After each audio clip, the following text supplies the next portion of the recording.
pero cuidado. Cuando era la Unión Soviética, producía muchos libros que ustedes han de encontrar en la biblioteca. Uno de que los ha de atosigar mucho es el Kurosh, que es un libro soviético publicado en Rusia, traducido en Rusia al español, y luego nos lo vendían bien baratito, bien barato de verdad. Bueno, para esos tiempos. Luego había otro libro bien bonito que a mí me gustaba mucho, que se llamaba El Malcev, de álgebra lineal. Ese se publicó en la editorial Mir, que era la editorial que publicaban los soviéticos para todos los pobres del mundo, ¿no? O sea, los publicaban en español, pero el Malcev tuvo un destino bien curioso. Era tan interesante el libro que lo tuvieron que publicar en inglés en Estados Unidos, y nosotros mejor lo leíamos en inglés porque en español estaba obstruso totalmente.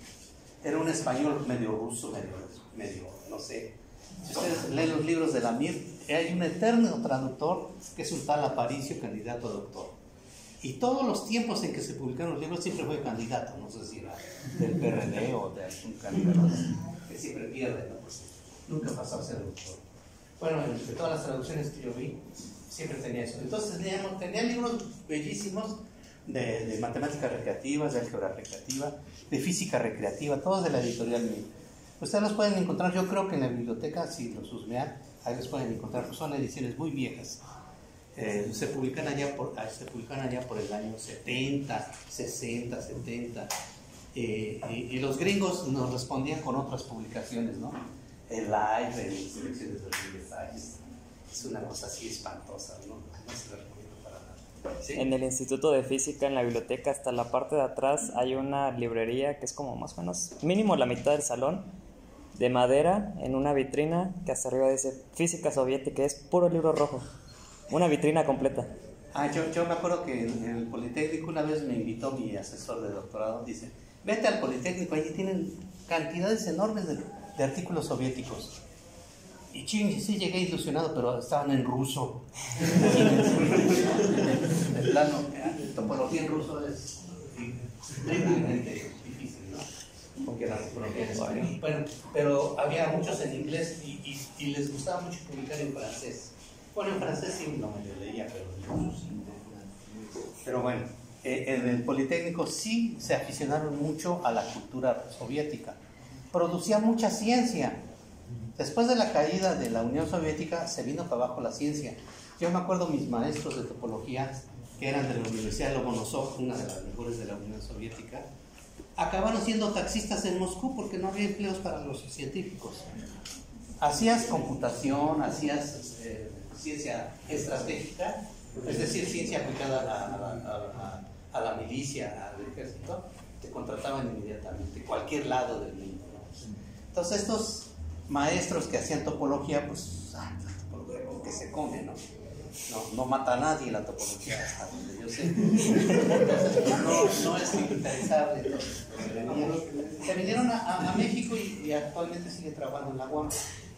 Dos de ellos que bueno, traen una herencia enorme, son alumnos de Arcangelsky y Arcangelsky fue alumno de los fundadores de la topología en la Unión Soviética. O sea, la topología se fundó en la Unión Soviética, cuando era Unión Soviética. Realmente yo creo que hay muchos triunfos de la ciencia soviética sobre... Bueno, y por cierto que en la Guerra Fría se peleaban por todo, ¿no? Y yo tenía un futbolista, yo tengo dos. Que los gringos tenían un ajedrecista, entonces los soviéticos mandaban 3. Y se peleaban por todo querían demostrar que los soviéticos eran mejores. Y los gringos decían, no, nosotros somos mejores. Y montaban toda una estrategia publicitaria para demostrar que eran mejores y bueno. Pero esa era la Guerra Fría, ¿no? Afortunadamente dice que ya no estamos en la Guerra Fría, sino en la caliente o en la tibia.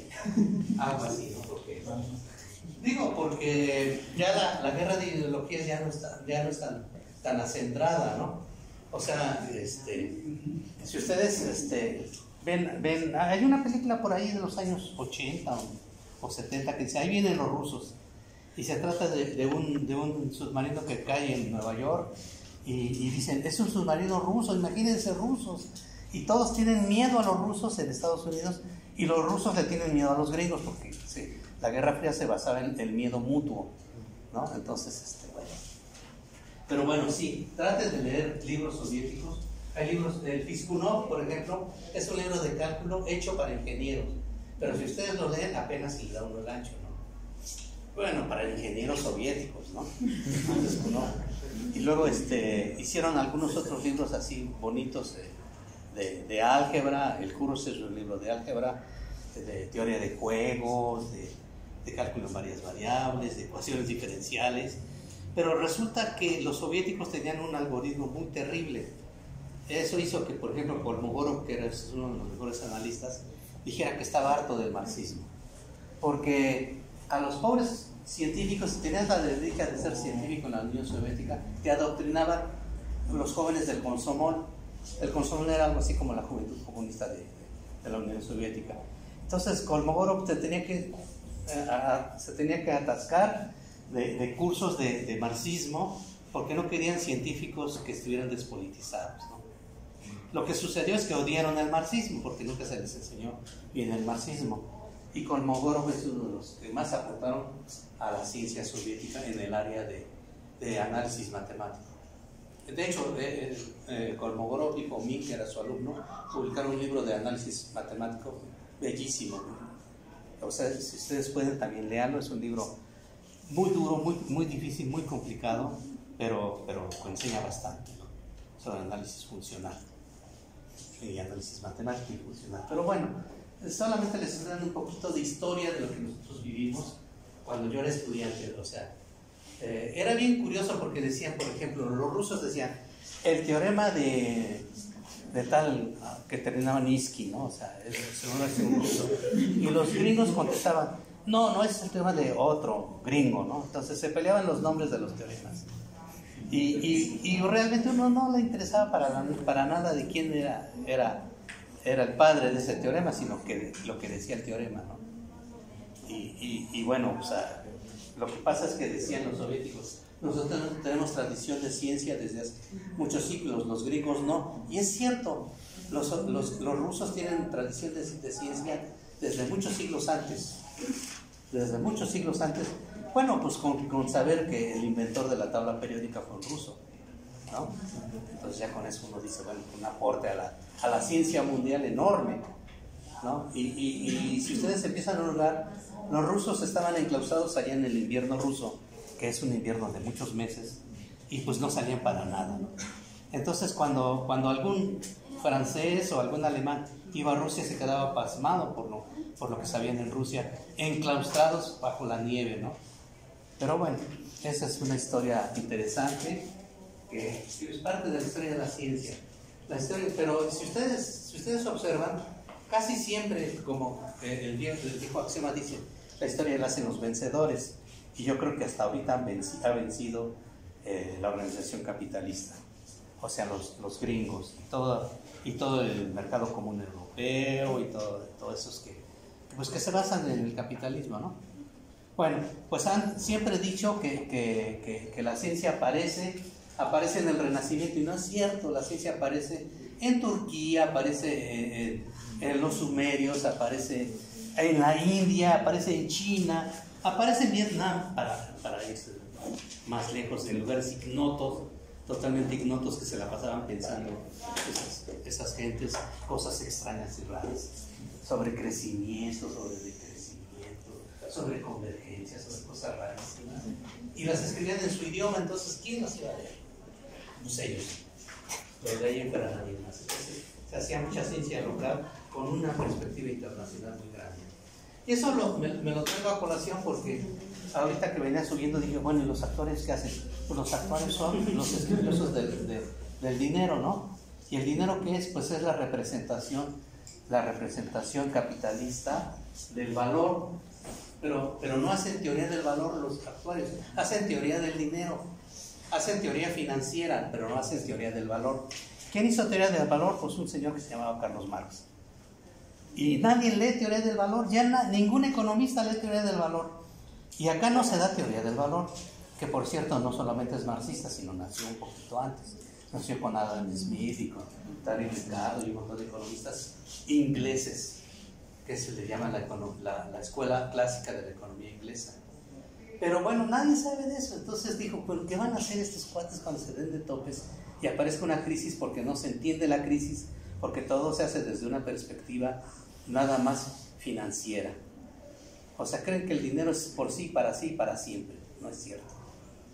Pero bueno, yo digo que en algún momento ustedes van a despertar y van a hacer la verdadera economía. Van a hacer el estudio real de lo que está pasando en las finanzas internacionales. Porque ahorita ya nos dicen que la fuente de la riqueza no es el trabajo humano, sino es la especulación. Y eso es una gran farsa, es una gran mentira. Eso se lo creyó Slim, pero ni tanto. Vino la 4T y le dijo, ¿no sabes qué? No es la especulación la base de la riqueza, es el trabajo de los mexicanos. Hay que despertar para darse cuenta que el trabajo es la fuente de toda la riqueza. Ya lo habían dicho los economistas ingleses y los han escondido y los han los han negado como fuente de sabiduría. Y actualmente la economía se está basando en la especulación. La especulación, y ahorita ya hay el dinero virtual, que es un paso más allá de la especulación, pero no en esencia lo mismo, pero lo único que ha variado es la capacidad de especulación que tiene el género humano. Ya lo puedes hacer desde tu casa, desde tu celular, o sea, puedes hacer especulación en cualquier lugar del planeta. Puedes mover capitales de Vietnam a Surinam, de Surinam a los países más ignotos, puedes estar moviendo capitales. ¿Cómo? Pues con el dinero virtual. Pero no es que se haya inventado un nuevo tipo de dinero, ni que nos estén ofreciendo una alternativa para los pobres, porque los pobres seguiremos siendo pobres. O sea, hagamos lo que hagamos, seguiremos siendo pobres. Parece ser que estamos condenados a ser siempre pobres. Eso es para los que tienen la capacidad de mover capitales y les tiene sentido mover capitales. Ahí me dicen, no, pues invierte en coins y no sé qué. Le digo, pues yo apenas invierto para comer el día de mañana, ¿no? O sea, no. Bueno, y ustedes estudiantes, peor, ¿no? Digo, no. O sea, para la mañana, el día de mañana, no pasan a la comida. Digo, es una situación terrible, pero fíjense ustedes que si se van a las universidades privadas, van viviendo la misma situación. O sea, las universidades privadas no están exentas de una gran descapitalización del estudiantado. O sea, es un pauperismo terrible. Terrible, y bueno, y todos ustedes están aquí para tener aspiraciones a una vida mejor. Y bueno, desgraciadamente el capitalismo ha llegado a una situación de ya no ofrecer perspectiva. Entonces, ¿qué hay que hacer? Pues crear un futuro diferente. Entonces, todo eso venía por... Perdón, todo venía por explicarles que lean libros soviéticos, la etapa soviética. Y que hay libros soviéticos muy bonitos, muy difíciles, pero muy bonitos. Y que a veces yo les decía, estos libros soviéticos están tan escritos tan oscuramente que hay que hacer seminarios para leerlos. Pero bueno, ahí estamos aportando también nuestros libros para esclarecer la tanta oscuridad en la que nos formamos nosotros como estudiantes. Entonces, el último término de esta sumatoria es este. Pero ahora fíjense ustedes,